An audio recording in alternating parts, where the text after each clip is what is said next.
Intel has seen its value drop from over $250 billion to less than $90 billion in just a few years. And it gets worse. The CEO at the time sold off his shares right before a huge security issue was discovered, and then made a mistake so serious that it forced him to step down. Gone are the days when you'd pick up a new laptop and automatically look for that Intel sticker to make sure you're getting the best performance. In fact, we might be seeing the end of Intel's dominance in the market. Meanwhile, AMD has been going in the opposite direction. The company is now making more money than ever before and is quickly gaining market share. So the big question is, could AMD replace Intel at the top? And does Intel even stand a chance of holding onto its market share in the future?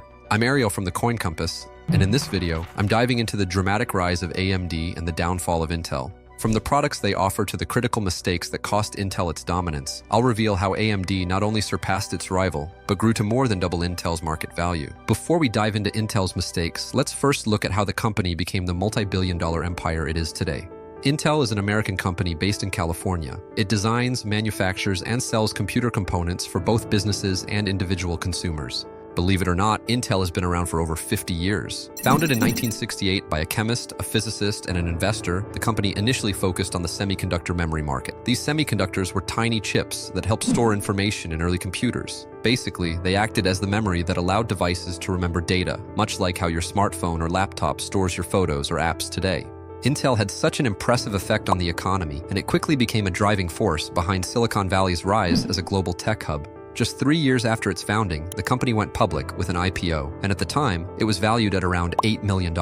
From the very beginning, Intel was great at understanding market needs. By the 1990s, it correctly predicted the rapid growth of personal computers and positioned itself as the dominant player in the industry, capturing over 90% of the market share in the process. However, that wasn't the primary reason behind their success. One of Intel's hidden strengths was the persuasive power of its management. They convinced Apple and other industry giants to choose Intel processors, even though they weren't as powerful as those from AMD or IBM. In business, success isn't just about having the best product, it's also about mastering marketing and negotiation. Intel's achievements go far beyond its 90% market share. In August 2000, the company reached its peak valuation, with a market cap exceeding $500 billion. With such an impressive track record of success, you might be asking yourself, what could possibly go wrong? Why did Intel shrink so drastically? The company's valuation dropped from over $500 billion to under $100 billion. And that's not all. There are other worrying signs for Intel. For example, if you search for a CPU, the PC processor, on Amazon, you'll hardly find Intel options. Instead, almost all the top recommendations are for AMD processors. To understand what went wrong, let's break down Intel's business model. The company had a unique approach. It handled everything in-house, from designing and manufacturing to creating its own chip architecture, known as ISA, instruction set architecture. An ISA is essentially the blueprint that dictates how software communicates with hardware, ensuring the chip can execute the instructions needed to run programs. By handling every part of the supply chain in their own factories, Intel had full control, which could have been a huge advantage. They were independent from other suppliers, which sounds great, right? But owning the whole supply chain also made things way more complicated. Just like a real chain, a company's strength is determined by its weakest link. And if Intel ran into manufacturing issues, the entire business could suffer. In contrast, companies like Nvidia and AMD took a different route. Instead of manufacturing their chips themselves, they partnered with TSMC, a dedicated chip manufacturer. This allowed them to focus all their resources on designing and innovating their hardware. While they did give up a portion of the revenue to TSMC, this outsourcing strategy has proven to be very successful, as it lets them focus on what they do best without worrying about the complexities of manufacturing. But how complicated is operating a business with a fully in-house manufacturing process? In the early 2000s, Intel thrived with its tick-tock strategy. Every 18 months or so, the company would alternate between releasing a new chip design, the tick, and then improving the manufacturing process for the previous design, the tock. This approach allowed Intel to consistently deliver significantly better chips from 2007 to 2015. However, starting in 2016, Intel began facing challenges and delays in chip production. They tried to implement too many new, untested methods in their manufacturing processes, which led to major delays. As a result, Intel's next big chip release was pushed all the way to 2019, giving competitors like AMD the opportunity to close the performance gap and capture market share. Not only did Intel fail to fully leverage their resources to design better chips, but they also missed two major opportunities that could have shaped their future.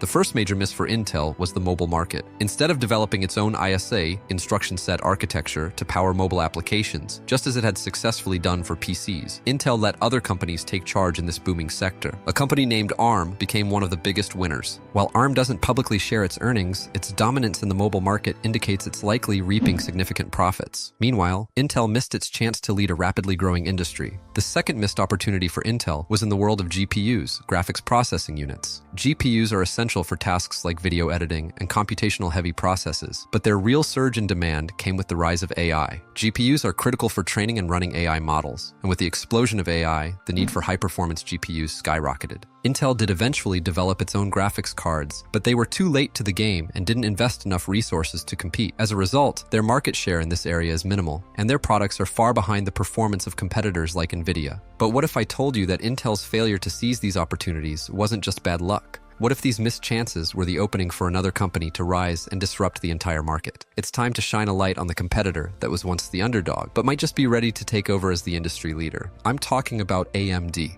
Advanced Micro Devices is another American company based in California. Founded in 1969 by a group of technology experts, AMD quickly entered the microprocessor market, going head-to-head with Intel. AMD's early years weren't easy. The company struggled to keep up with Intel, which dominated with its core processors, while AMD's offerings were often viewed as underpowered and less energy efficient. In 2006, AMD saw the potential in the GPU market and made a bold move by acquiring a company named ATI Technologies for $5.4 billion, hoping to boost its production capabilities. However, by 2009, the deal left the company saddled with significant debt. Meanwhile, NVIDIA surged ahead in the GPU market, leaving AMD struggling with shrinking revenue across its product lines. Faced with massive debt, AMD took a bold and risky gamble in 2009. It sold off its chip-making factories to raise cash and escape the crushing costs of maintaining them. This decision left AMD fully reliant on third-party manufacturers like TSMC to produce its chips. AMD continued to lose market share to Intel and NVIDIA throughout the early 2010s. By 2014, the company's market share in the CPU sector had dropped below 20%. Financial difficulties saw AMD nearing bankruptcy. The company had only a few $100 million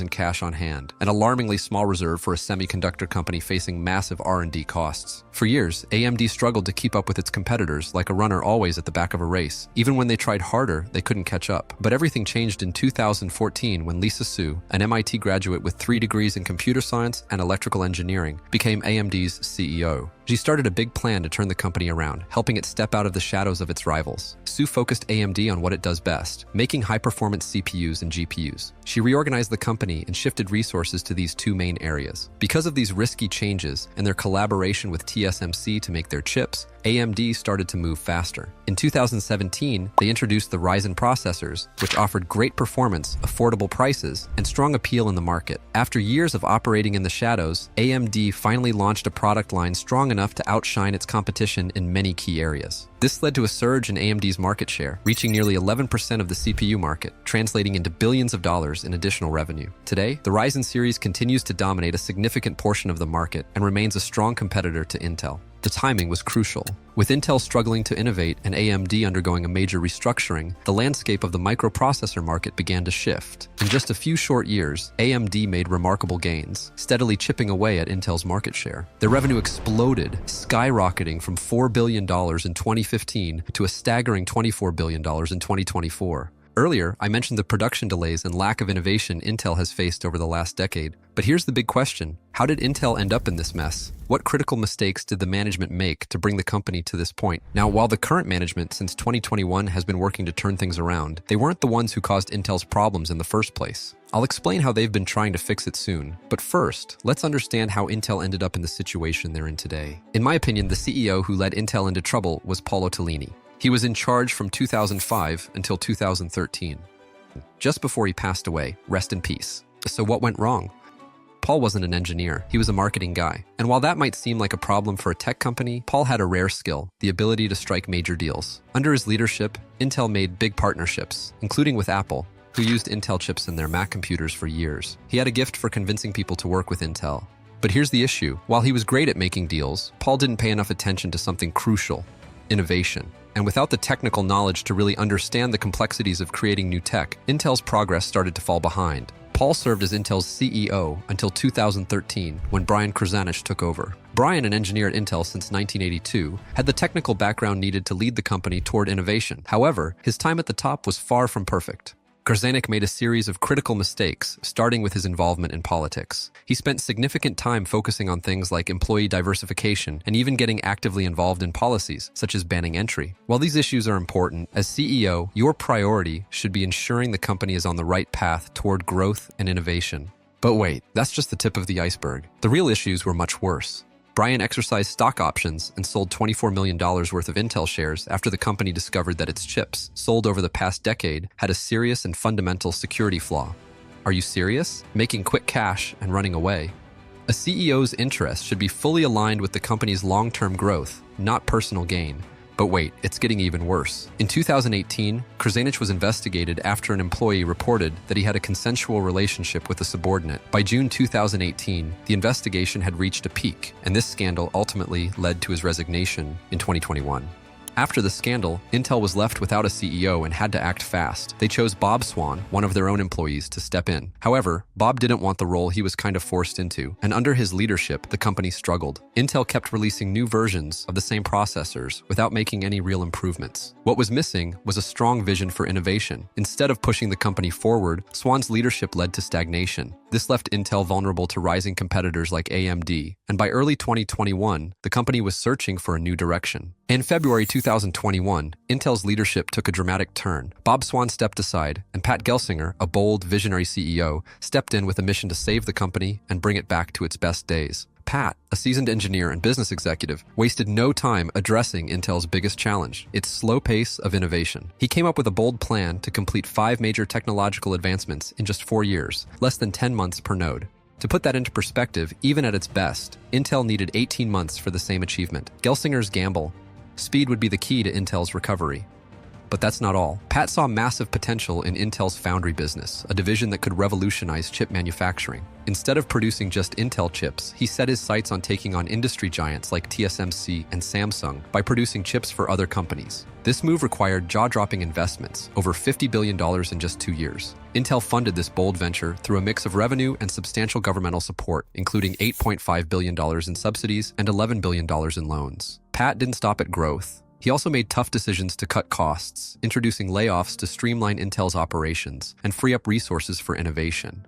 The question is, will these high-stakes moves secure Intel's comeback, or will the risks outpace the rewards? Right now, Intel's foundry business isn't operational and isn't contributing to their revenue. Meanwhile, when it comes to chips and market share, the competition is gaining ground. Rival companies are moving faster, outpacing Intel in innovation and claiming more of the market. A few years ago, AMD held less than 20% of the CPU market. Now they've doubled their market share to an impressive 40%, with no signs of slowing down.